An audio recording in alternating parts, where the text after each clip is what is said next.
Monogamish contains content intended for mature audiences. The views expressed here are for entertainment purposes only. Please enjoy the show. Hi, I'm Justina. And I'm Kenji. And we're Monogamish. And today, you know what? She's going to introduce herself. This is something that we normally don't do, but we spoke a little bit before, and we're going to let her take the reins right away. Please. Oh, okay. I didn't know I was making it like a whole different thing, of course. Oh, no, Why it's not? okay. So I am Kathy Sloan, and I also go by Kiki Stone. So most people just go with my nickname Kiki. Perfect. Okay. Kiki, and what do you do, Kiki? I work in real estate, actually. So I have been building my business for the last couple of years and really carving out a niche market in our sex-positive communities. So it's really fun to have that Kiki the Property Dominator. It's such a cute little logo, and it's just a really fun spin. It's a fun marketing spin, and it's such a great group of people. I just love having that niche market. So your niche is what? So my niche is the sex positive community, which includes, there's a lot of overlapping things, but it includes, people who are into BDSM, fetish, kinksters, lifestyle, swingers, polyamorous, LGBTQ, IA, ABCD, XYZ, everything. Basically, like if you are a sex positive person and then I'm here for you to help you find a house, help you sell your house, whatever you need in regards to real estate. But I'm also a real connector of people. So one of my other things that I've been working on is this Kink Professionals networking group, Business with Benefits. And we're actually meeting tonight, and it's a place for small business owners in the sex positive community to come together and support each other. And so it's both people who run kink-related businesses, like whether you run a dungeon or, do play parties or something, and then also people like me where my business isn't necessarily related to sex-positive stuff, but I'm a kinky person, so the point is to come together and act as each other's extended sales force. So the more that we get to know each other and interact with each other and know what we all do, then it's easy for us when somebody goes, oh, I'm looking for a plumber, or I need an electrician, or I need a CPA. We've got a Facebook group, and I'm working on a website. And so the idea is to, support local and support kink. Awesome. Wonderful. So that's Wow. business talk. So, Yes. So you got the name for Property Dominator. Yeah. And that, I'm sure, means something on the BDSM side. So are you into Dom? Are you a dominatrix? I guess that's a funny question because it does look like I'm a dominatrix. And I'll have people message me about that. And I'll say, I just dominate the property. Like, okay. they'll message me and be like, so will you dom me? And I'm like, that's not really my thing. Like, I just dominate the property. But yeah, it's a word play, and it's a spin coming out of the BDSM community, because that's kind of where my whole journey in, kinkster stuff started. Okay. So what do you do? Let's start there. You got into the BDSM community, and that's how you evolved into where you are now. So start from the beginning. So from the beginning, I had a Tinder date, and it turned into a 2.5-year relationship. Oh, wow. Okay. And at some point, we were hanging out on dude's couch and watching a movie or something, and he gets up and goes in the office, and he comes back with like this tape, and he taped my wrists together. And I was like, oh, okay. Cool. Whatever. I'm down for whatever. I'm a cool girl. So, we keep watching the movie. We're just cuddling, and I'm like, okay, I gotta go potty. He's like, go ahead. And I'm like, well, are you gonna like undo me? And he's like, no, you can do it. And I'm like, I'm so like, you can't tell me what to do. Okay, fine. I'll go do it like this, whatever. So I go in there, and then later after the movie's over, we end up in his bedroom, and we had sex, and my arms are up over my head, with my wrists together, and it was so hot, and it was such like a soft entry into BDSM, and I loved it. And the more that I started researching it and finding out more terms, and then I found FetLife, and I started researching stuff on FetLife, and I found this term alpha sub, and I was like, oh, no wonder I like this stuff so much, because I am the oldest of 3 girls. I've been working since I was 15. I've always supported myself. I was a young mother. I was a single mother. I've always been in charge of all the bills and finances when I'm in a long-term relationship. And so, and even now, I run my own business. I'm in charge of everything, and perfectly capable. So it's really nice to have some time in your life when, you are with somebody that you can fully trust and let go, and just not have any responsibilities, not make any decisions. Kenji's was looking at amazing. me. It was amazing. It was It's eye-opening. because we Isn't are it, 2 though? birds of a feather. Yeah. I was the same exact way, and that's why he's making those noises and looking my direction. Because I know both of you love it when a man can handle the fucking business Right. in the bedroom.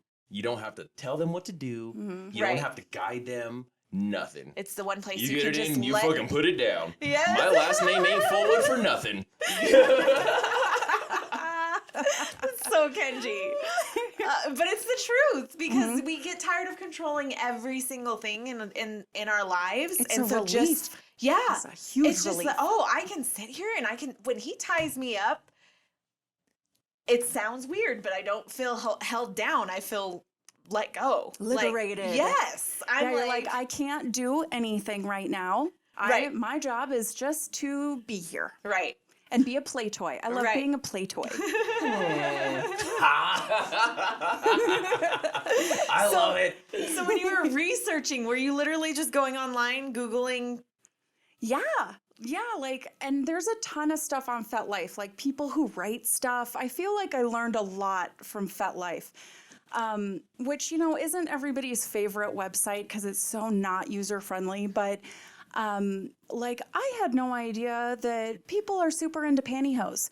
You start connecting with people and looking at, their list of things that they're into or curious about. And these lists go on and on and on yeah. with everything that you can think of. And so We've managed to sexualize every single object Yes. and thing on this earth Yes. as So- humans. So for our listeners and viewers, what exactly is FetLife?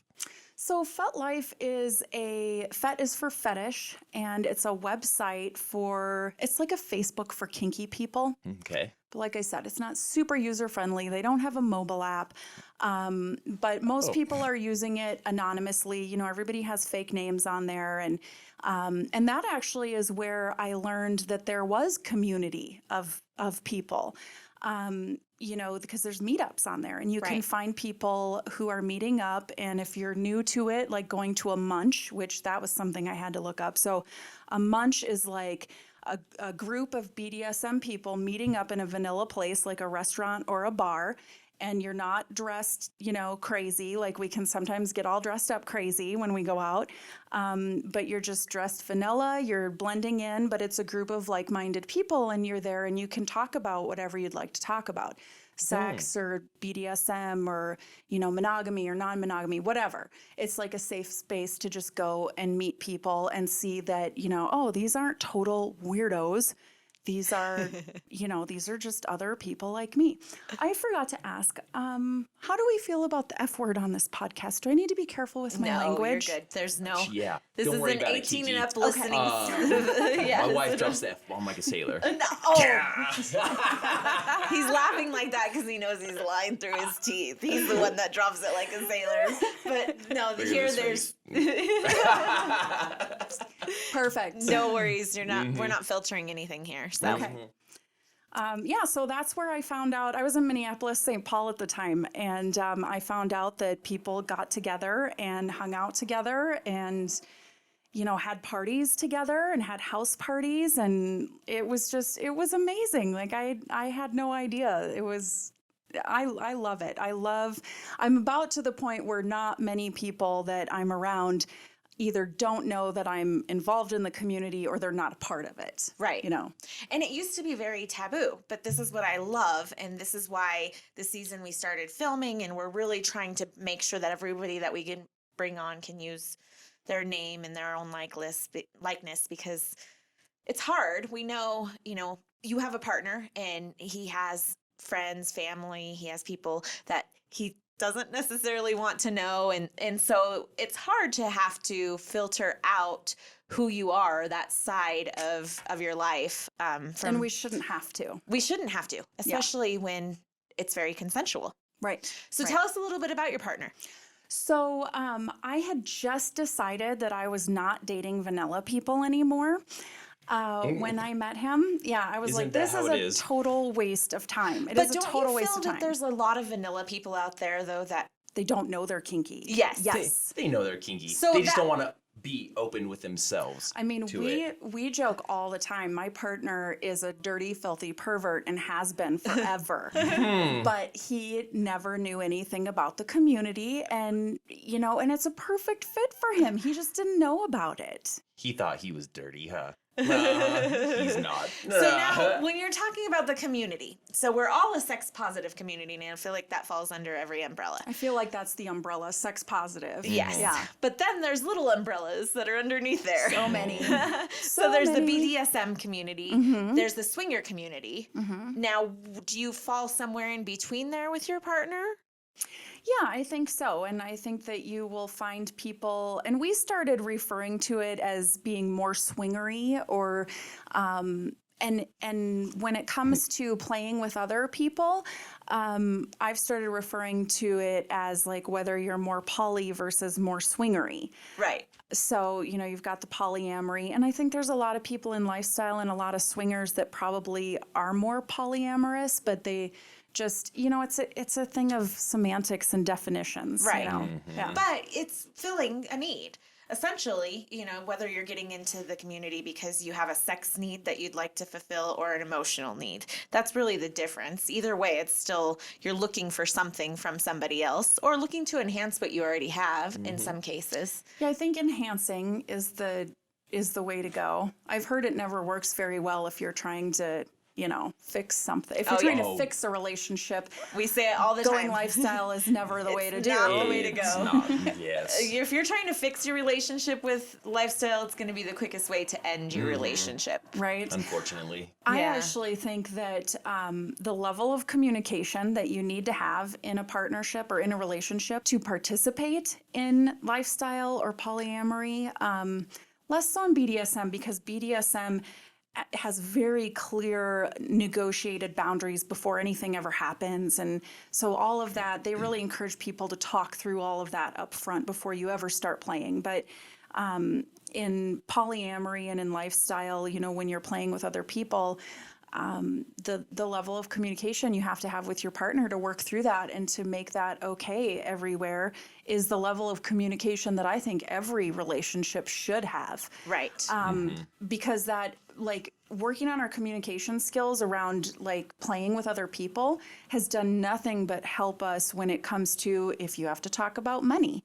Because money and sex are, and maybe kids, I don't remember the third thing, but there's like the 3 biggest causes of divorce, right? Right. Yeah. Money. Number one. Sex is probably number close, 2. Yeah. Close second. I think money's 1 and sex is 2. Yeah. Yeah. And, it all, again, goes back to what we were talking about earlier. You were raised very conservative Christian, I believe. Oh, yeah. Very culty. Yeah. Isn't it, though? I was raised with no religion, so both of you had religion in your life, and I was like, what the hell are you believing in? It took me, it's so funny because my middle sister, she knew from the time that we were kids, she was like, this is some bullshit. I'm not down with this, but I was, this good kid and following all the rules and wanted to do the right thing. And it took me until my 30s to come out of some of that stuff. Right. Yeah. Yeah. It's amazing how much of a brainwashing it almost is. I mean, the largest sex ring is the Catholic Church. Right. Yeah, and there's still no consequences for them. Right. Yeah. And people are still going there every Sunday and giving, half their paycheck away.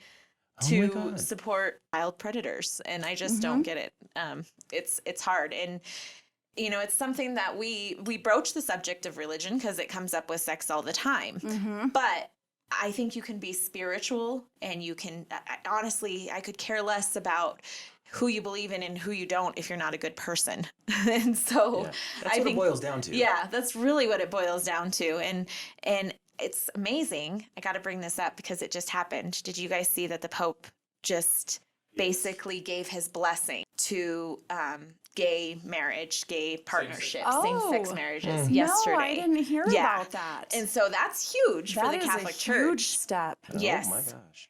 And so Huge. I think, a lot of people don't realize that when they translated the Bible, the word that they thought homosexual actually never appears in the Bible anywhere. It was supposed to be child pedophilia. Yeah. And so the fact that that's now showing up, that's huge for our community and making progress like on such a bigger level. Because like what you're trying to do with your networking and what we're trying to do here with the podcast, it shouldn't be shunned. I mean, that's the very existence. Yeah. That's our reason for our very existence is sex. And so it shouldn't be shunned. I agree. And the, I lost my train of thought. That's Bleep that okay. out. Just bleep that out. So tell us a little bit, you said it was cultish. Go into more detail about your childhood upbringing. Did you guys talk about sex at all in your household? Oh, no. The only thing that I ever knew about sex growing up was that you don't do it unless you're married. So it was a very, very taboo subject. And, there's no talk ever, whether you're married or not, about masturbation. And then of course it's like you get married and then you're committed and you're content until death do you part. And that's your one and only partner. Because, when you got married, God put these two together as one and let no man tear them apart, yada, yada, yada. But it just, it doesn't need to be like that. I just think a lot of religion is historical and cultural, and it has come out of, there are things that are left over from it that have come out of very old cultures, like the whole patriarchalness of it.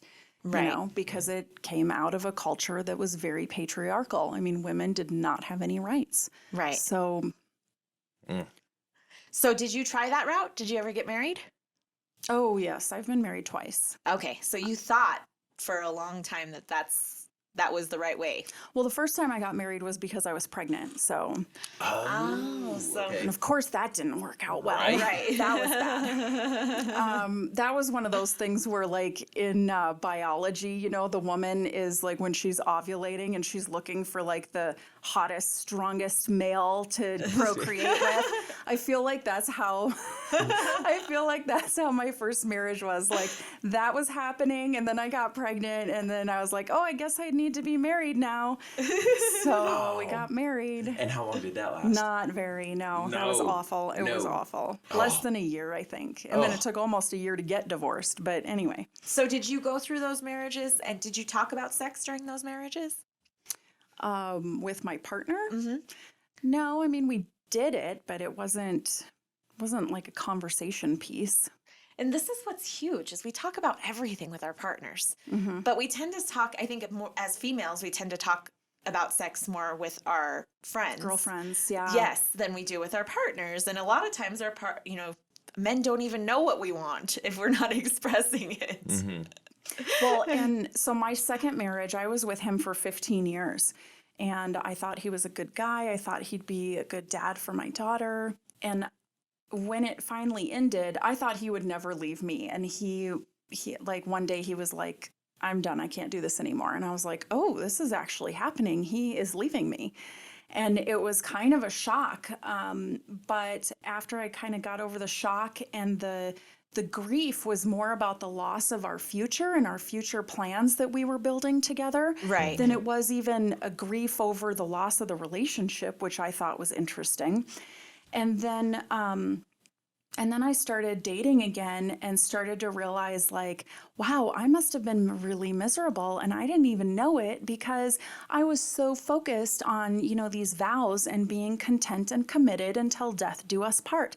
Right. So, we had gotten to where, so when you move into talking about sex in that relationship, we had gotten to where it was like we both knew how to make each other come. So we would do it one way until I came, and then we'd, flip around and do it the other way until he came, and we were done. And that was kind of all we ever did. And, sometimes it was, it gets to be where it's like a few weeks or maybe a month or two in between times that you're having sex. And it just is really sad. Right. Wow.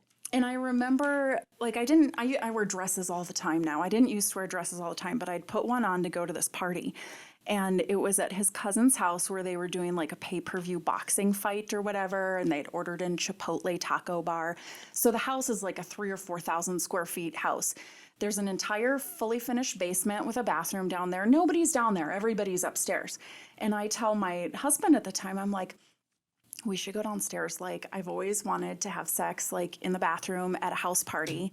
Like, Oh, yeah. And I specifically, like, wore a dress, like, Right. to make this happen, right? You had plans. Oh, You were yeah. getting Oh, some. man. He just acted like I was a slutty whore. You are the biggest slut in the universe Yes. right then and there? Yes, Oh, a yes. slutty whore. Oh, And I'm my like, God. but you're my husband. I thought sex was okay with my husband, Right. It is in the bedroom with the lights out. Right. Behind closed doors. Yeah, You know?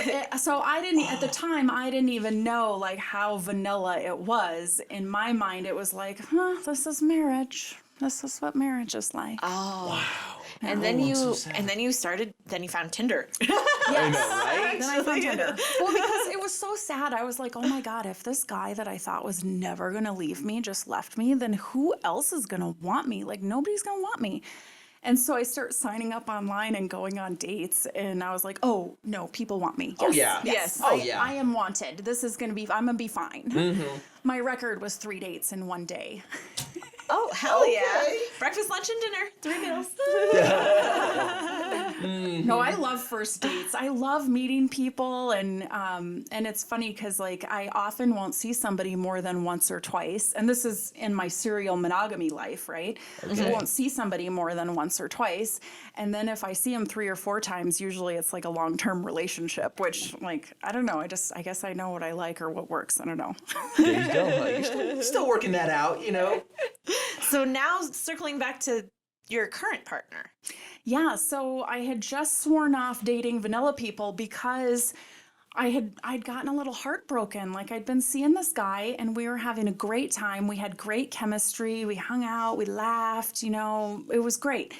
And then I was like, okay, well, there's some things that are on my fuck it list, that I want to have a primary partner for.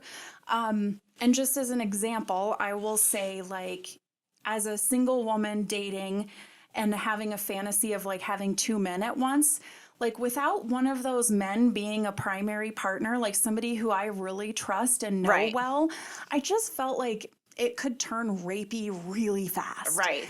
And so It's hard. yeah. And so I'm telling this guy that, I've got stuff on my fuck it list that I want to do and I'd like you to be a part of that. And he was like, no, I want, like, my one and only love to grow old on the porch and sit in the rocking chairs and watch the sunset with. That's what I'm looking for. And I'm like, okay, this is not going to work then. And it was But why sad. couldn't it be both? No, he was not down for it. Oh, no. He was no. not down no, for he's it. not sharing. No, Oh, yeah. that's so sad. Yeah, it was a little Dear. bit sad. And so right at the same time, I had met my partner because I had gone out to the Grizzly Rose and it looked so fun. I was like, oh my God, everybody from 18 to 70 is out here dancing and they know all these dances. I need cowboy boots and dance lessons ASAP. So I went and bought these cowboy boots. I spent way too much money on them. My girlfriend calls me. She's like, we're going dancing. You want to come? That's what her voice sounds like. by the way. And I'm like, oh, I really don't want to go all that way, but I just spent, like, way too much money on these boots, so I better go. So I go with her. I hang out all night. I'm drinking all night. and talking to different people, you know, and at the very end of the night, we're getting ready to leave. And she says to me, oh, and if you want dance lessons, you have to meet my friend here. He's great at dancing and he'll teach you. And I was like, oh, good, free dance lessons. That sounds excellent. Right. And so I got his number and I called him and we met the next day. And we were just like magnets, you know, I mean, we were living together practically immediately, you know, wow. I mean, we were just magnets. And so it's been a little over 2 years now. But like I said, he was completely vanilla. And on our second date, I had tickets to Carnaval de Sensual at the Oriental Theater, which their Halloween show is coming up, by the way, BT Dubs. So I had tickets, and the person that I was going to go with was like, oh, I'm working. And I was like, dude, I paid for the tickets. I want to be, this is like at a theater. I want to be on time. Right. And I thought, oh, I bet dance lessons dude would be on time because I kind of think he's pretty into me. And so I called him up and to see if he was available. And sure enough, and he got there early and we stood in line together and then we got drinks and we sat down and I was like, listen, I'm into some things that I don't think you're going to be into. So I just want to let you know that up front. Because I was basically like, I'm just going to see where this goes. I'm open to having fun with this guy, but this is not going to be long term because like, he's not going to be like this primary partner that I'm looking for. And he basically was just like, I don't care what it is, I'm down. Yes. Yeah. Yes. That is so cool. So why are you swearing off dating vanillas then? Because you just converted a vanilla. Who wants to do that? We were monogamous. We were monogamous for like a year and a half, and not saying like, wow. I can't be monogamous, but you know, we built up our relationship. We have this really great foundation where we were out in the community going to parties and hanging out with people, but not playing with anybody else for, I think, a good year and a half before we ever dipped our toes into like, okay, playing with a friend. And see how that goes, you know. And I know that you guys have talked about this before on the podcast where you have like, you know, I was kind of up here in where I wanted to be. And, you know, he's down here at the beginning. And so, you know, you talk about how when you have one partner who's behind, you have to start down there, right? Yes. You have to start with where they're comfortable. And so that's what we did. And so you're saying that process was so time consuming that now you feel like dating people in the lifestyle or having people that are more open-minded to being monogamish, beforehand is more what your pace is now. Yeah. And, you know, through this journey, so the journey starts where we're totally monogamous and then we start playing with other people together. And then it turns into, well, to be quite honest, like this is a juicy bit of gossip. Part of the reason that we are now trying out dating separately and playing separately and texting separately, because everything was all together before. But now we're trying out all the separate stuff, quite frankly, because he was having a lot more fun than I was. Like, you know, the guys...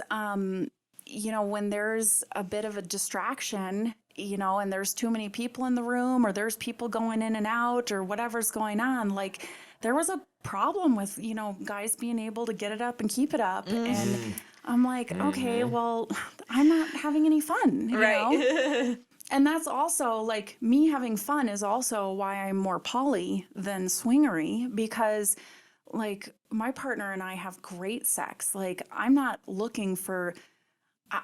like, I don't need to just fuck just to fuck. Like, if I'm going to have sex with somebody, like, I want it to be a good time and I want to have at least one orgasm, right? Right.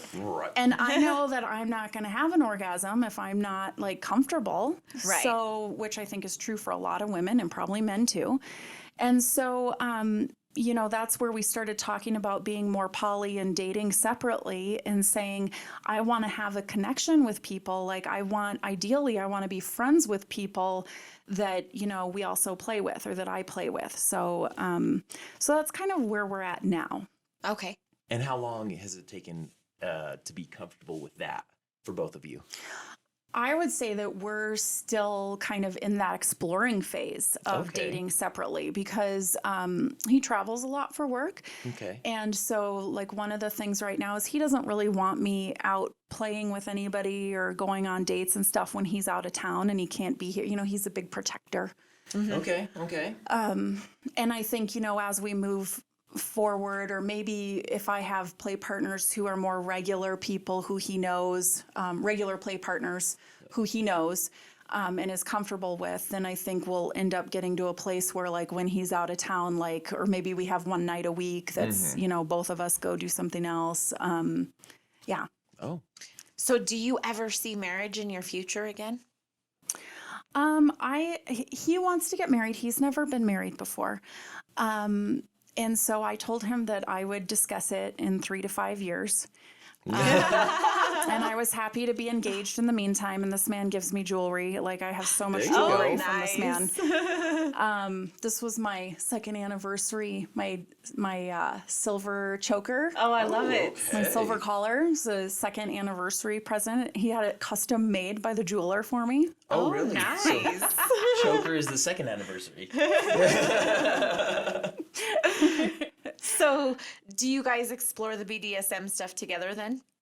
We have a little bit. I think when I describe him as being more swingery and, more into fucking and just enjoying fucking for fucking's sake, I think he's more on that side of it. Whereas, I really would like to explore more and have more time in some of that BDSM stuff, whether... and I don't know if you guys have talked a lot about BDSM on the podcast, but for listeners, it's bondage and discipline, dominance and submission, sadism and masochism. And so I think bondage and submission, is a lot of rope stuff, and you'll find a lot of people. That's a whole nother little sub community that we have is the rope community. Studio Friction is a rope club, basically. And they, have lessons and stuff there. So that's kind of the bondage side, being tied up, and shibari rope is part of that. And then dominance and submission is power exchange play, which, again, going back to the Christian thing, like, you'll see a lot of Christian couples that have a very DS dynamic in their relationship, but it's all under that guise of religion. And, like, the man is the head of the household, and He makes all the decisions. He makes the decisions, and he's supposed to treat his wife like Christ treated the church, like the bride, and all of that kind of stuff. So you will see DS stuff in, like, non-BDSM circles, in that conservative Christian circle. But to me, DS stuff is like games, like DS games, like, will be, if you're out somewhere, like, go take your panties off and then come back and give them to me, just like little games, it's so fun, little games. And then sadism and masochism, is about the pain. And you have masochists who, they are so into the pain, and the reason, I think, is because there's a thing called subspace. And so you give somebody enough pain and it starts releasing endorphins into their body, and and you can get them into what is called subspace, where it's just like this euphoric headspace that they're in. And once you stop with the pain, then there's this whole aftercare period, where it's snuggling and, water and cuddles and making sure that, everything's good and having some time to kind of come down from that.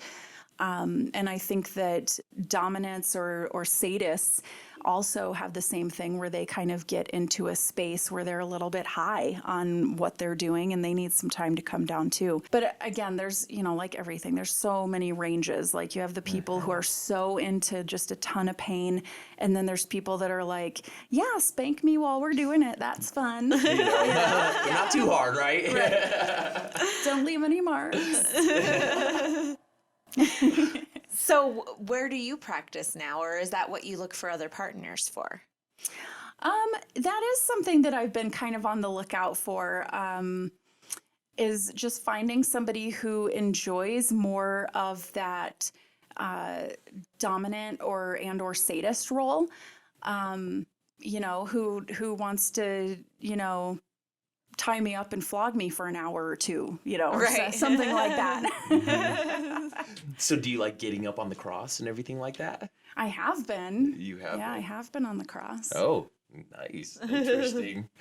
Do you like longer periods of time? Or are you more like a, hey, tie me up type of thing and then just get it done, get it over with? Oh no, I think what's fun about it is like the extended play, like playing for a couple of Okay. hours. Yeah. Okay.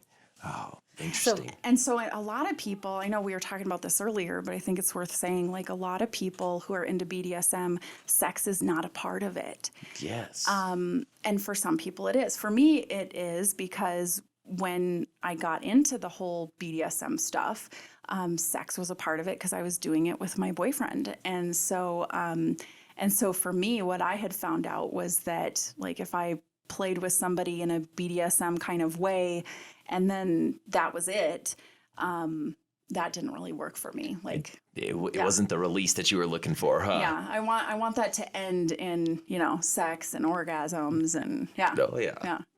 Fun. Otherwise it's no fun. There should always be orgasms. Right? So do you play right now that way? Do you go to any of the BDSM clubs or? I'm not totally up on all the COVID stuff, but my understanding right now is that most of those are still shut down. Okay. Yeah, and I don't know, and the longer this goes on, I don't know really how many of them will end up making it, know? Right. So, But the community is strong. That's what I mean. There's not a lot of places to go either. So the select few places that are open, I think, will continue to thrive once everything reopens, because the community is very they back each other up. And I'm sure you've learned with the networking stuff that everybody loves to support sex positivity, no matter what you're doing. You're a real estate agent, like you said, it has nothing to do with sex. But I'm sure you get a lot of business because they're more comfortable saying, "Hey, when you take us to go look for a house, is there going to be a place for a red room there?" And do you think we could hang a sex swing from Right. this theme? I know, right? I actually, so I had a client who, she bought a new build. And so she was going over there all the time. First of all, I'm going to back the story up. She sold her house that had a dungeon in it, and it was painted dark purple sparkles. And she was so upset when I made her paint it like a light color, to go on the market. What are you doing to my dungeon? She had to move out, all her whips and chains and spanking bench and everything. So anyways, so she buys the new house. They're building it. And she's over there all the time, like checking on the progress, right? Well, she sneaks over there one night before they put the drywall up in her bonus room, which she had known from the beginning the bonus room was going to be her new dungeon. And so she sneaks over there and installed like a hard point in one of the rafters in the ceiling of the bonus room before they drywalled it. Like so they can do rope suspension. And they didn't even know that she did it? No. She was just too embarrassed to ask. No, well, she had called and talked to them and it was like all hypothetical questions. And, well, if you were, you're not supposed to do anything over there, but if you were to go over there, like, we wouldn't really know, Because, Okay. when they're building a house, it's all open. You can just go in and out. Right. Oh, that's awesome. So where do you find your clients now? Is it all through the community? Yeah, pretty much. It's a lot of referrals, and I actually got my first referral who he texted me one morning and he says, I'm supposed to contact Kiki at this number. And I'm like, okay, well, this is Kiki. And then he says something about Kathy. And I'm like, well, first of all, Kathy and Kiki are the same person, like just to clarify that. Well, it turns out that like he's going to be in the market for buying something, and an old girlfriend of his has heard of me, and I have no idea who she is, but she's heard of me, and she tells him because she knows that he likes, strong, powerful women. She's like, call her. So he calls me, and he's asking me like, well, what do you think about like, I don't know, maybe like putting on a cock cage until we close, until closing, and really like making this dominatrix thing a real part of the actual real estate transaction. Okay. Oh, wow. And I was like, I could get behind that. Like, Yes, why not? sounds fun. You're gonna dominate the houses, dominate the people too. Dominate the buyer. Why not? What I immediately found was so weird about that is that I have such a client services background that so instead of being like, okay, here's what I recommend, and what would you like to do, that kind of thing, like dominatrix is not, that's the opposite, it's like, you need to sign my contract and you need to sign it in the next 20 minutes. Yeah. Stuff like that. It was so funny. Yeah. You don't like the spiral staircase. You like the straight one. So Stop being a pussy and make an offer. I could just go on and on. It's just funny. Have you obviously have told everybody? How did you broach that subject with your family? My sister and my sister and my daughter know, because we're pretty open, more friends than, more on a friendship level. Right. My parents are much more conservative, still kind of in that mindset that, sex is taboo. We don't talk about it, et cetera, et cetera. However, they have seen some of my marketing, and so they don't want to have a conversation about it, but they will make comments, like just to, poke me. Right. And I'm pretty sure they think I'm a dominatrix. Like, of course. Yeah. Right? yeah. But it's just so funny because it's my parents, and I would be happy to have the conversation with them, but they don't want to. They don't want to talk about it. It's the conservative cultish mindset, right? They're all, we want to broach the subject, but we don't really want to know. And it's a huge reason. Like, at this point, my parents are the only people that I really care about kind of sheltering from it. Over the past year, I've gotten to a point where I'm much more comfortable just talking about it matter-of-factly when I meet people. I don't know how they feel about it, but I feel comfortable saying to people when they ask me about my niche market or whatever, I feel comfortable saying my niche market is the sex-positive community. It's people who are into BDSM or fetish or lifestyle or swingers, et cetera, et cetera. So that's been a little bit of a journey just in terms of getting comfortable talking about it. And that's why I love what you guys are doing, because I think that, I think the more education that we get out there about this stuff, and the more that we can make it so that it's not taboo. Right. And it's not underground. Basically following the whole LGBTQ community, they're out, they're loud, they're proud, they're, apparently the Pope just gave them his blessing. Yeah. And so I feel like kind of the rest of us are a little bit, behind that, kind of coming out of the underground. No, I would say, like you said, the LGBTQ community is very loud and proud. They're always out there. They're ready to share it.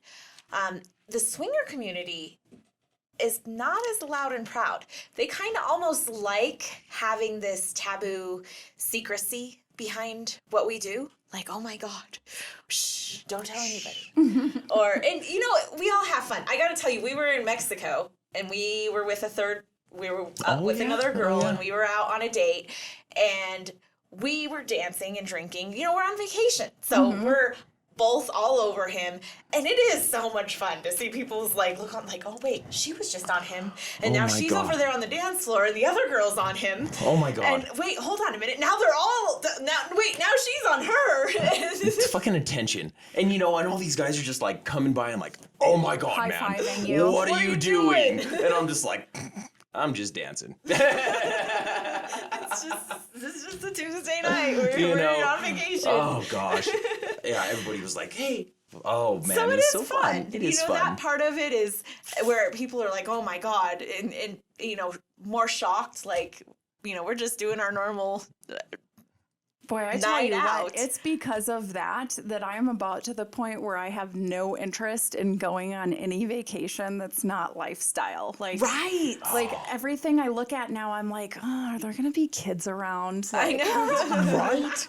Oh Am I going to have tan lines? Can I bathe nude there? My kid is old. My kid is older and grown. I don't need to worry about little kids, and I don't want to worry about somebody else's little kids. I just want to do what I'm doing.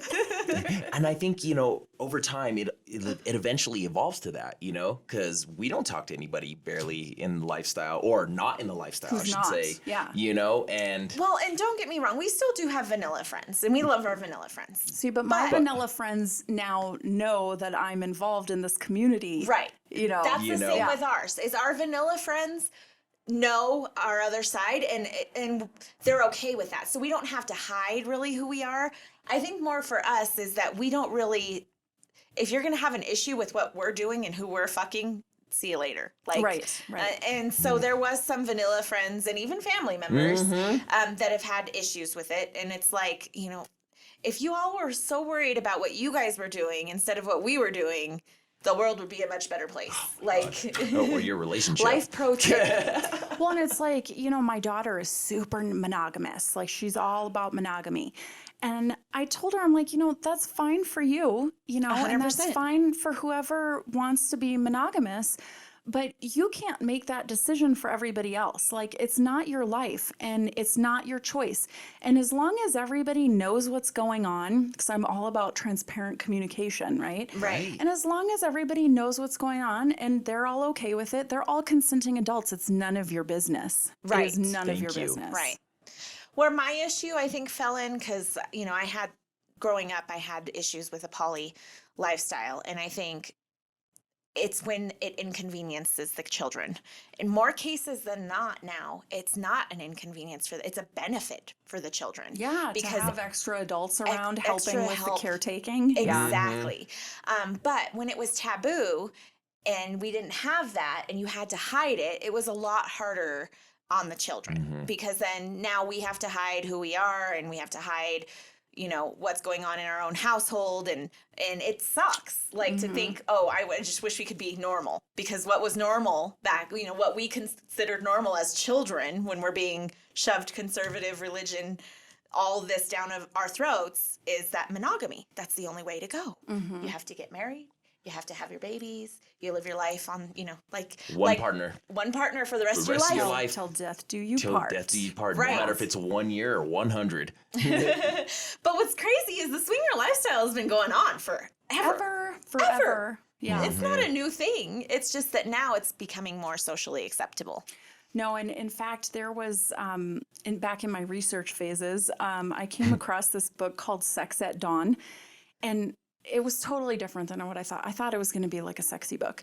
It was a lot about history and culture and biology, and you know, talking about like when humans were hunter-gatherers and they all lived in villages, and it was really interesting. And then comparing, you know, humans to primates and different animals, and God, there's even like these whole charts about ball sizes, like the ratio of your ball size to your penis size.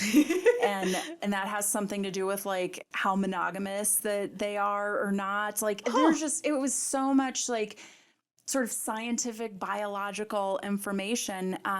One of the things that I thought was really interesting from that book was to find out that, or to learn that marriage was created not that long ago, you know, probably a few hundred years ago.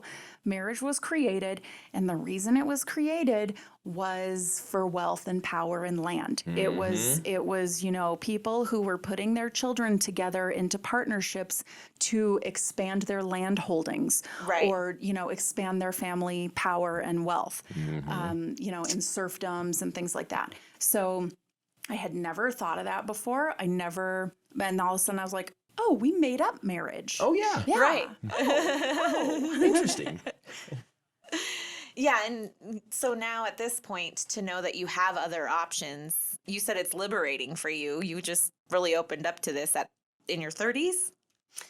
Yeah, in my 30s, I think, is where I really kind of shed some of it. Was kind of funny. In my 30s, I went back to college. I had my daughter when I was really young, so I didn't go to college at college age. So when I started college, I had been really religious and really involved in this church that was near us. Like I was even on the leadership team for Wednesday nights and stuff like that. And so when I went to finish my bachelor's degree, I went to this private Christian college. And so I got my 4-year degree. I tested out of some things. Like one of the things that I did kind of some independent study and tested out of was Intro to World Religions. And there was a required class that was about like the history of the Christian church and the Catholic Church and how that all came to be. And the more that I learned about things, it was so funny, like the less Christian I felt. And I was like, Really? oh, I really don't think that the private Christian college is intending for this to happen. But they're obviously like doing a good job at liberal arts education, Right. you know, teaching people to think for themselves, you Right. know. So by the time that I finished that 4-year degree, like I was like, yeah, I don't think I believe that stuff anymore. So it was interesting. Yeah.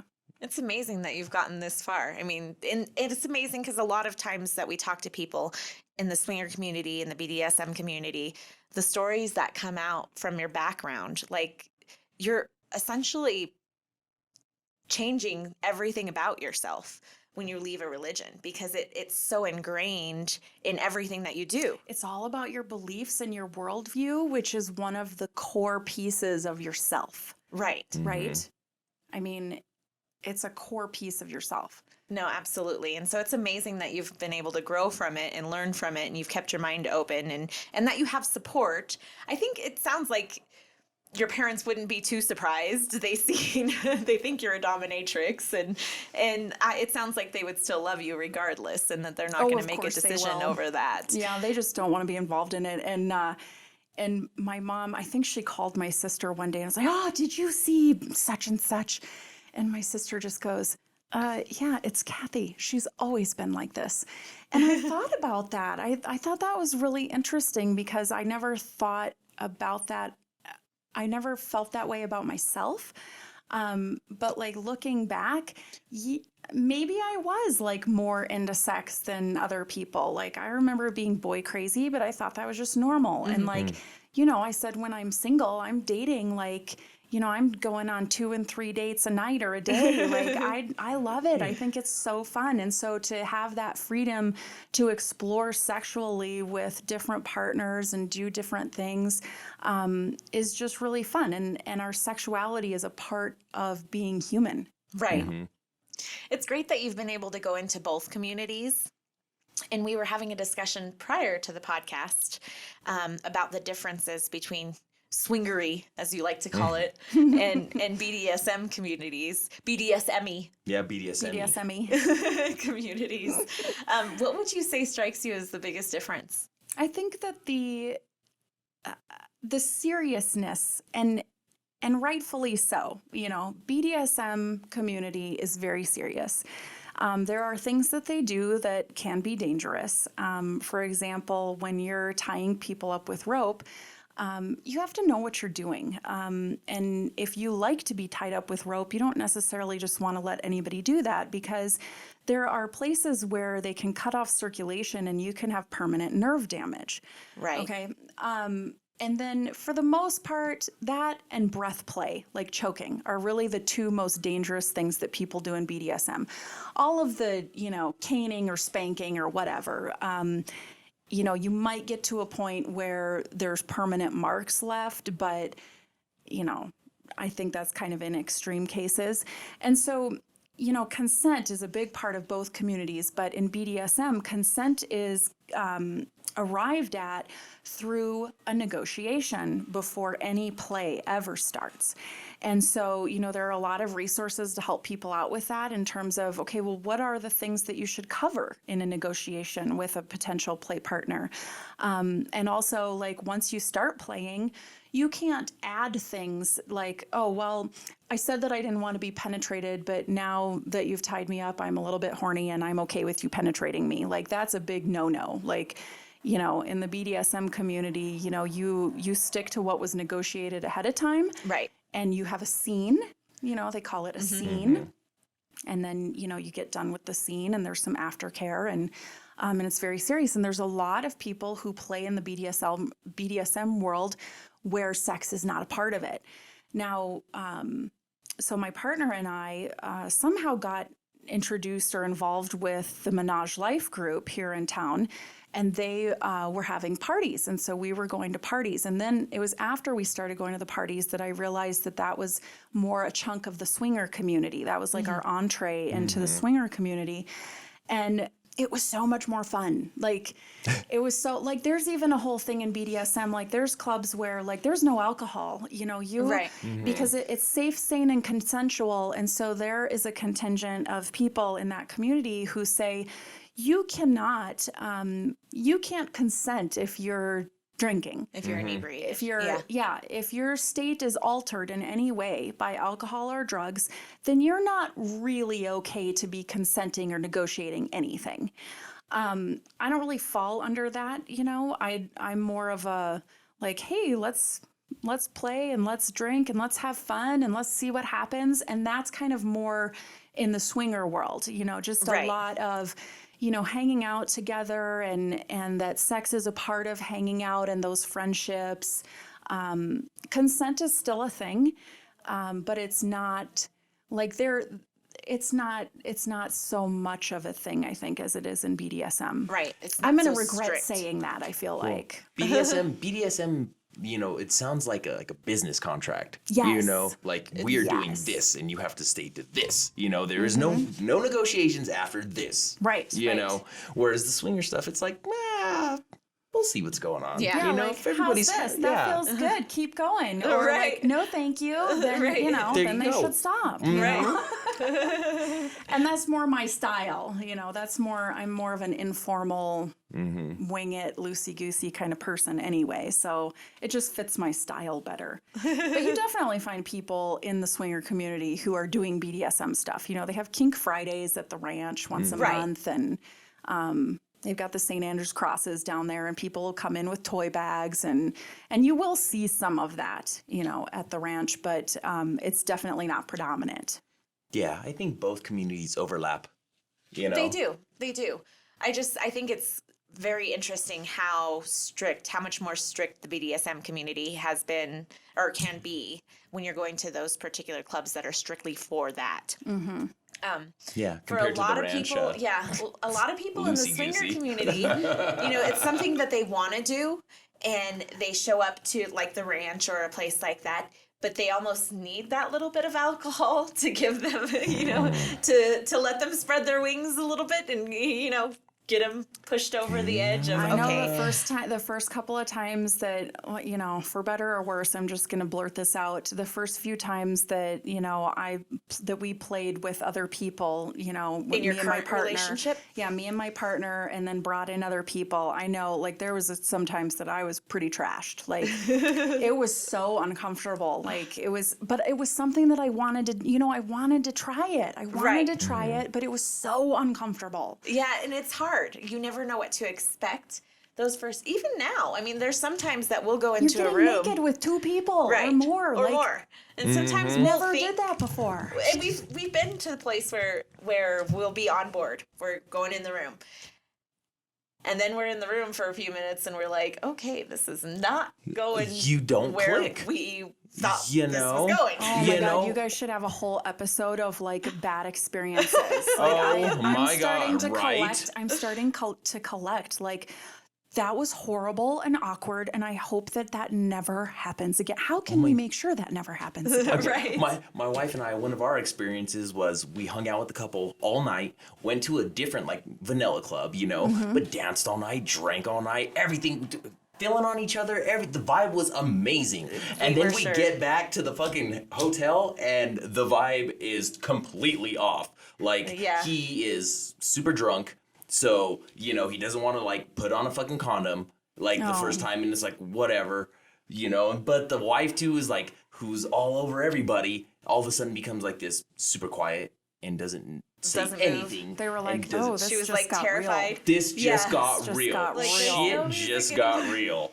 You know, that happened to us one night too. Yeah, they invited us back to their hotel room, and you know, and so we went back, and then, you know, everybody kind of starts making out. She's totally naked, and all of a sudden she's like, I'm not okay with this. And we're like, okay, well, what can we do? What's the deal?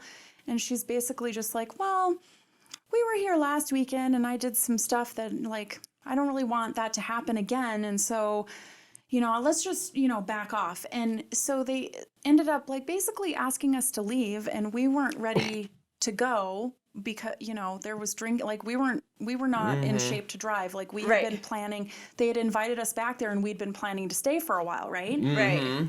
And at some point I just told my partner, I was like, I am not waiting a third time for them to ask us to leave. Like, we need to just go down to the lobby right now and wait down there. Like, Right. it was so awkward and so uncomfortable. Yeah, it's not always great. And I think a lot of people have misconceptions. They're like, "Oh, you guys just go and you fuck every weekend and it's always wonderful." No, we don't fuck every weekend. And it's not always wonderful. And I mean, we fuck each other every weekend. Oh, yeah. But let me rephrase that. But other people, Yeah. it's hard to have that connection, especially because it's like a 4-way gig, like we play together. I And was so, just explaining that to somebody, because I found some newbies at the bar, and when I found out they were newbies, I was like, let me tell you. I know, it's not so fun. I was like, I have some tips for you. Right. And it's good because a lot of times when you're new there, you don't know what to expect. We talked about it all the time. It's so funny that we're out like this now and actually on a podcast. Yes. Because when we first started the lifestyle, we're like, should we give them our real names? We're not going to tell them we have kids. Should we tell them we're from out of town? Yeah. We should Oh, tell them Yes, we're from out of I've town. heard you say that before. We yeah. were so not going to say anything. And now here we are. Yep, all of our kids know. All of our family know. Out there, Everybody's out there. We're just being positive about it, Well, one of the things that freaked me out about swingers before I was involved in the community was that I thought, like, if you went to a swingers party, it was like you knocked on the door, you went in, and then you were just like expected to get naked. Boom. Right. Orgy. And- You're walking into it. Yes, and it's not like that at all. I mean, it's No. like you're going to a party. There's places in the party that everybody's dressed, or you might see. I mean, there's always titties somewhere, but Right. nobody objects to that. Right? Free the nipple. Hashtag Right. free Yep. the nipple. It's not a Yep. Saturday night unless Justina's had a nip slip. There you go. Or 3. But Sorry, that I only have couples 2 thing, nipples. that couples thing. So this is what I was saying about the couples. It's almost easier to find a third with a couple than it is to find another couple to play with, because you have to, I think I counted 8 or 12 different relationships. So like if my partner were here, like we obviously like each other and you guys like each other. You and I have to like each other. You and I have to like each other. The 2 guys need to like each other, and the 2 women need to like each other. Right. Like, and not to say that everybody's going to be playing with each other and touching each other. Like, Right. there might be some ground rules, who wants to play with who or whatever.